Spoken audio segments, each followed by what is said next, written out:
Assalamualaikum warahmatullahi wabarakatuh. Saya atas nama Muhammad Persawardana dengan NIM 1056411034417. Sistem pemerintahan presidensial.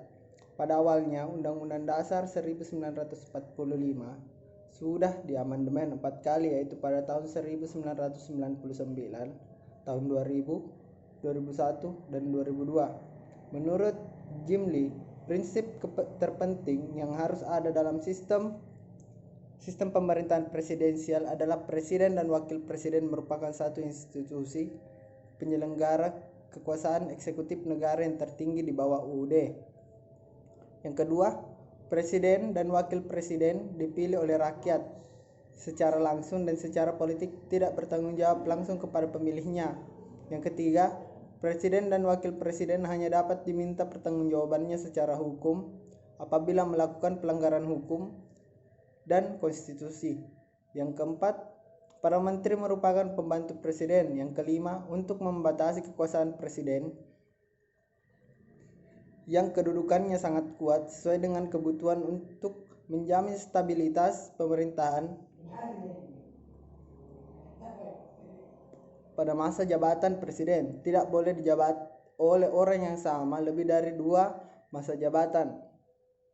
Sedangkan ciri-ciri sistem pemerintahan parlementer: yang pertama, kabinet dibentuk dan bertanggung jawab kepada parlemen.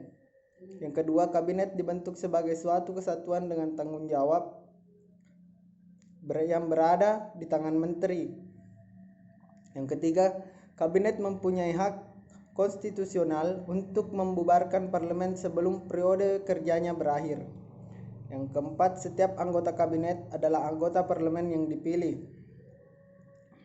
Yang kelima, kepala pemerintahan tidak dipilih langsung oleh rakyat tetapi dipilih oleh presiden. Yang keenam, adanya pemisahan yang tegas antara kepala negara dengan kepala pemerintahan. Berdasarkan ciri-ciri sistem pemerintahan presidensial dan parlementer terdapat 4 perbedaan prinsip, yaitu yang pertama, dalam sistem parlementer kepala pemerintahan merupakan eksekutif, sedangkan sistem presidensial kepala pemerintahan disebut presiden. Yang kedua, kepala pemerintahan dalam presidensial dipilih oleh rakyat secara langsung, sedangkan parlementer diangkat oleh kepala negara. Yang ketiga, sistem parlementer mempunyai eksekutif kolegial, sedangkan sistem presidensial memiliki presidensial. Pemerintahan adalah eksekutif tunggal, yaitu presiden. Yang keempat, sistem parlementer. Kepala negara dapat membubarkan parlemen sebelum periode kerjanya berakhir. Sebaliknya, presiden tidak dapat membubarkan parlemen. Di antara 5 prinsip presidensial, hanya 3 prinsip yang terpenuhi, yaitu yang pertama, kekuasaan pemerintahan dipegang oleh presiden dan wakil presiden berdasarkan konstitusi. Yang kedua, para menteri merupakan pembantu presiden. Yang ketiga, praktek masa jabatan presiden tidak berhasil dibatasi, namun dalam UUD 1945 lama sudah mengatur pembatasan jabatan presiden.